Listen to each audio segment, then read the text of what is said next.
नमस्कार, ज्ञान वैविध्य चैनल में आपका स्वागत है। क्लास 6 के लिए 5th chapter a different kind of school. इसके राइटर है ईवी लुकस। तो a different kind of school में एक अलग तरह की स्कूल। अब स्कूलें देखिए, जैसे कहीं पे लिखना पढ़ना सिखाते हैं, कहीं पे मूक स्कूलें होती है, कहीं पे अपंगों की स्कूल होती है। तो ये भी एक अलग तरह की स्कूल है, different kind of school.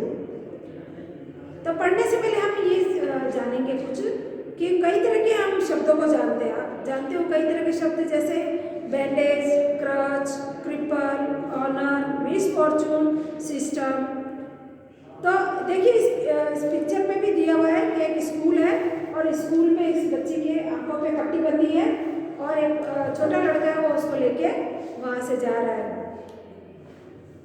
Writer कहते हैं, I had heard a great deal about Miss Beam's school, but not till last week did the chance come to visit it.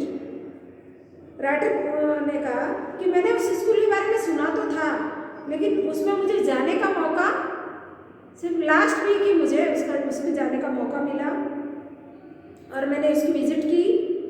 When I arrived, there was no one in sight but a girl of about 12. Her eyes were covered with a bandage, and she was being led carefully between the flower beds by the little boy, who was about 4 years younger. She stopped and it looked like she asked him who had come. He seemed to be describing me to her. Then they passed on. तो जब मैं उस school में बताते हैं उस school के बारे में कि जब मैं उस स्कूल में विजिट करने के लिए गया, तो जब मैं वहाँ पहुँचा तो मुझे वहाँ पे कोई नहीं मिला उस साइड पे। सिर्फ एक 12 साल की लड़की जिसकी आंखों पे पट्टी बंधी हुई थी, उसको एक लड़का अपने हाथ से पकड़कर ले जा रहा था। और ले जा कहाँ रहा था? एक फूलों की क्यारियों के बीच से होके वो लोग गुजर रहे थे। वो जो छोटा लड़का उसको ले जा रहा था, वो उससे 4 साल छोटा था। वो उसको हाथ पकड़कर ले जा रहा था। वो रुकी और उसने उससे पूछा कि यहाँ पर कि कौन आया है। उसे लगा ऐसा कि वो मेरे बारे में पूछ रही थी और फिर वो वहां से चले गए। तो कहने का मतलब है कि एक लड़की की आंखों पे पट्टी, और कोई तो मुझे मिला नहीं। वहां पे एक लड़की मिली 12 साल की जिसकी आंखों पे पट्टी बंधी हुई थी, और एक उससे 4 साल जो छोटा लड़का था वो उसको हाथ पकड़ के फूलों की क्यारियों के बीच में से उसको ले जा रहा था। इतने में उसे ऐसा महसूस हुआ तो उसने पूछा कि कौन है। तो उसने कहा, और फिर वो वहां से चले गए। Miss Beam was all that I had expected, middle age, full of authority, yet kindly and understanding.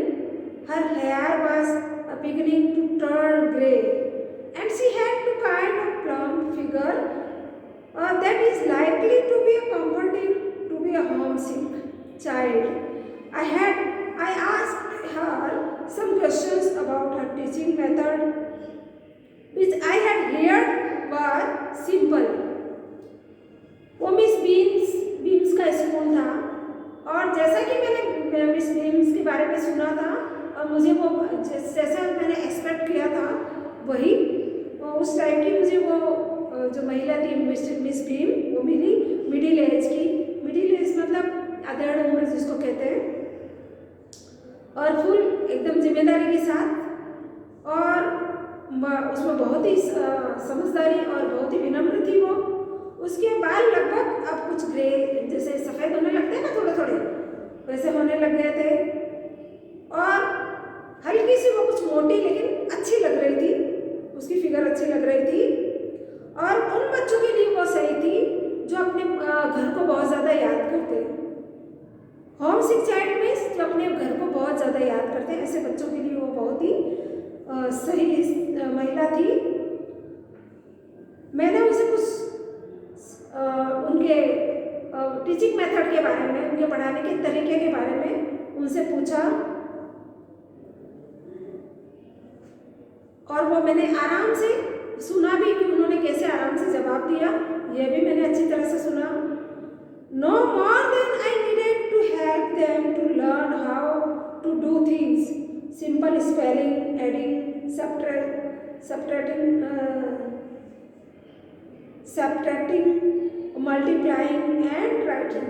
उन्होंने बताया ऐसा कुछ खास हम लोग यहाँ पे नहीं सिखाते हैं इस स्कूल में, कि उन्होंने ऑथर ने उनको टीचिंग मेथड के बारे में पूछा कि हमने सुना कि आपकी एक डिफरेंट काइंड ऑफ स्कूल है, तो ये क्या है, आप उनको बच्चों को कैसे पढ़ाते हैं। तो मिस बीम ने बताया कि ऐसा कुछ खास नहीं है हमारे स्कूल में, हम कोई ऐसा नया नहीं पढ़ाते, वही जो सिंपल स्पेलिंग्स बताते हैं, एडिंग बताते हैं, सब्ट्रैक्टिंग बताते हैं, मल्टीप्लाइंग बताते हैं और राइटिंग करना बताते हैं। The rest is done by reading to them and by interesting talk during which they have to sit still and keep their hands quiet. They are practically no other lesson. उनको कोई practically कोई other lesson नहीं दिया जाता है, उनको ये simply सारे सिखाए जाते हैं जैसे बाकी बच्चों को सिखाते हैं। और उसके अलावा हम उसमें रीडिंग सिखाते हैं और कुछ इंटरेस्टिंग बातचीत के बारे में सिखाते हैं। और जब ये चुपचाप बैठे रहते हैं तो उनको अच्छी तरह से उनके बारे में सब पूछा जाता है और कुछ इंटरेस्टिंग बातें उनको सिखाई जाती है। और कोई प्रैक्टिकली कोई लेसन उनके लिए नहीं होता है। ये सब बातें उस मिस बीम ने बताई ऑथर को। The real aim of the school is not so much to teach thought as to teach a thoughtfulness, a kindness to others and being responsible citizen. Look out of the window a minute, where will you? तो उन्होंने बताया कि हमारा जो main M है, जो main purpose है, जो हम सिखाना जो चाहते हैं, हमारा जो मेन उद्देश्य है वो पढ़ाना नहीं है, वो अलग है। अच्छा सोचना, विनम्रता, दूसरों के प्रति विनम्रता बतानी, एक रेस्पॉन्सिबल सिटीजन बनना, एक जिम्मेदार नागरिक बनना। और आप देखिए जरा खिड़की से झांककर आप देखेंगे उन्होंने मिस बीम ने उस ऑथर को कहा कि हम लोग ऐसा कुछ नया नहीं सिखाते हैं, पर एक जिम्मेदार नागरिक बनना, एक अच्छा क्या बोलते हैं इसको, काइंडनेस टू अदर, दूसरों के प्रति एक विनम्रता का भाव रखना। और आप जरा देखेंगे खिड़की से बाहर, I went to the window which overlooked a large garden and a playground at the back. What do you see? Miss Beam asked. तो वो ऑथर ने क्या किया, उनके कहने के मुताबिक खिड़की के पास गए और खिड़की के बाहर झांका तो एक बहुत बड़ा वहाँ पे एक गार्डन था फूलों का, एक बड़ा गार्डन था और प्लेग्राउंड बना हुआ था पीछे की तरफ। तो मिस बीम ने पूछा, What do you see? आपने वहाँ पे क्या देखा? तो ऑथर ने कहा, I see some very beautiful grounds. I said, and a lot of jolly children. It pains me, though, to see that they are not all so healthy and active looking. तो author ने बताया कि एक बहुत बड़ा beautiful ground है मैंने देखा, और मैंने कहा उनको कि बड़े झोली बच्चे जो खुश मिजाज जो बच्चे हैं वो देखे वहाँ पे। और लेकिन मुझे कुछ तकलीफ जरूर ये देख के वहाँ पे कि जो बच्चे हैं वहाँ के वो हेल्दी नहीं है, स्वस्थ नहीं है और एक्टिव लुकिंग, फिर भी वो एक्टिव दिखाई दे रहे हैं। When I came in, I saw one poor little girl being led about. She has some trouble with her eyes. Now I can see two more with some difficulty. फिर मैं जब अंदर की तरफ आया तो मैंने देखा एक बेचारी लड़की को जो वहाँ पे पड़ी थी और उसके आंखों में कुछ तकलीफ थी।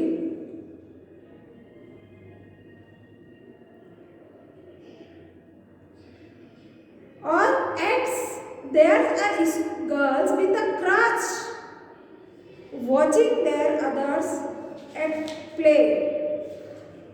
At play, she seemed to be a hopeless cripple. तो मैंने देखा एक लड़की वहाँ जो लेटी हुई जिसकी वो ऐसे लगता है कि उसकी आंखों में कोई डिफ़िकल्टी है, और एक लड़की उसको जो वहाँ पे अपंग सी लग रही है मुझे, और जो दूसरे लड़के हैं जो खेल रहे हैं वहाँ पे, और वो लड़की एक बैसाखी के सहारे वहाँ पर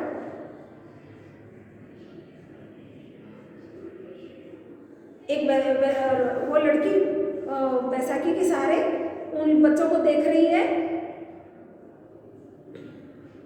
तो वो ऐसे लग रहा था मुझे, जैसे ऐसा लग रहा है मुझे कि वो अपंग लड़की है।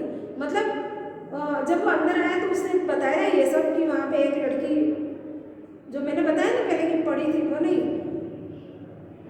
वो उसकी आंखों में कुछ तकलीफ थी, और उसके कुछ लग रहा था कि उसकी आंखों में कोई तकलीफ है।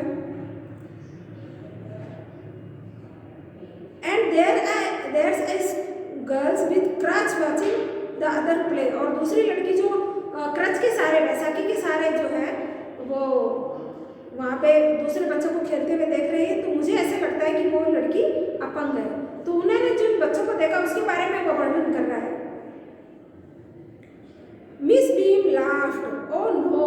तो पहली लड़की तो उसने बताया कि उसकी आंखों में कुछ तकलीफ है, उसकी बैंडेज बंधी हुई है, और दूसरी लड़की बताया कि जो अपंग है बैसाखी के सहारे वो दूसरे बच्चे को खेलते हुए देख रही है। तो ये ऐसा उसने बताया कि उसने ऐसा देखा। तो मिस बीम थी वो हंस पड़ी। Oh no, she said she is not really lame, she is not really lamb.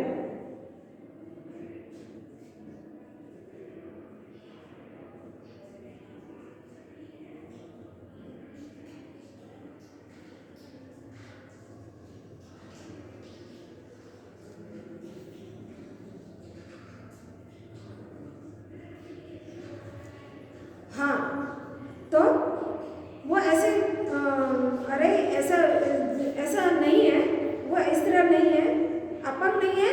ये तो खाली हम ये अपंग दिवस मनाते हैं जानबूझ के। The others are not blind either, it is only their blind day.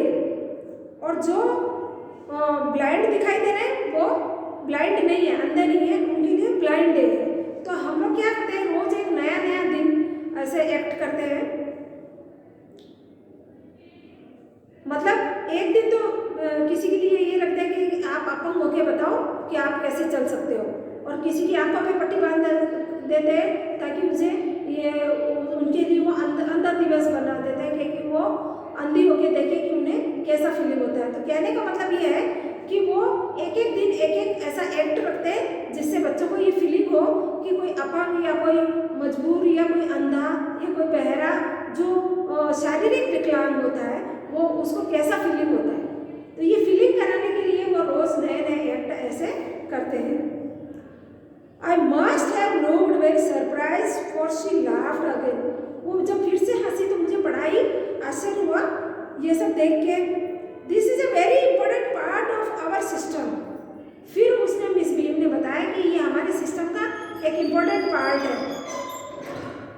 To make our children appreciate and understand us misfortune। ये हम अपने बच्चों को जो दुर्भाग्यवश जो ऐसे बच्चे हो जाते हैं ना, तो उसके लिए ये हम उनको अप्रिशिएट और ये समझाते हैं और ये बताते हैं कि देखो उन्हें कैसा महसूस होता है।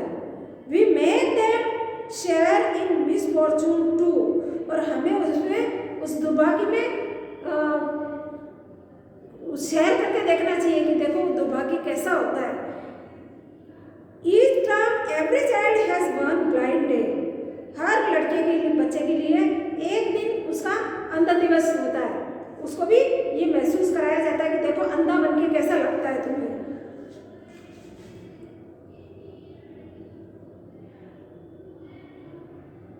वन लेम डे, एक के लिए जो वो एक पैर होता है ना लगड़ा के चलते वो। वन डीफ डे, किसी को बहरा बन के ऐसा एक बहरा दिवस होता है। वन इंजर्ड डे, एक किसी को इंजर्ड करके, जैसे किसी को मार लग जाती ना, वो डे। एंड अ डम डे, किसी को जिसको जो डीफ का मतलब तो होता है जो बहरा होता है, और डम मतलब जो बोल नहीं सकता, गूंगा होता है, गूंगा दिवस। During a blind day their eyes are bandage absolutely and they are on their honour not to peep. जब उनको अंधा दिवस जब होता है, जिस दिन जिस लड़के के लिए होता है, तो उसकी आंखों पे पट्टी बांध दी जाती है और उसे मना कर दिया जाता है कि उसके नीचे से झांक कर नहीं देखना। पीप मतलब झांक कर देखना।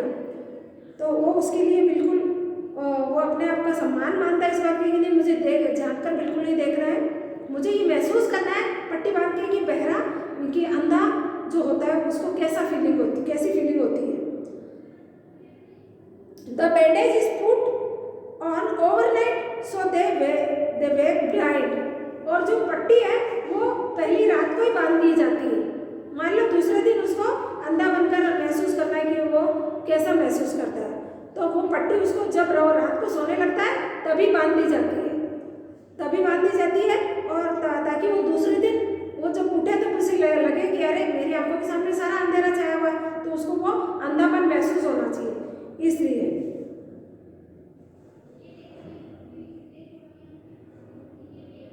This means that they need help with everything. तो उस दिन उसका मतलब हुआ उस दिन उसको हेल्प की जरूरत है सभी चीज में। Other children are given a duty of helping them and leading them about. और दूसरे दिन जो बच्चों की ड्यूटी होती है उसकी हेल्प करने की, वो उसको हेल्प करते हैं और लीड करते हैं उनके। They all learn so much this way. और ये सारी चीज़ें उनको सिखाई जाती है, both the blind and the helpers. जो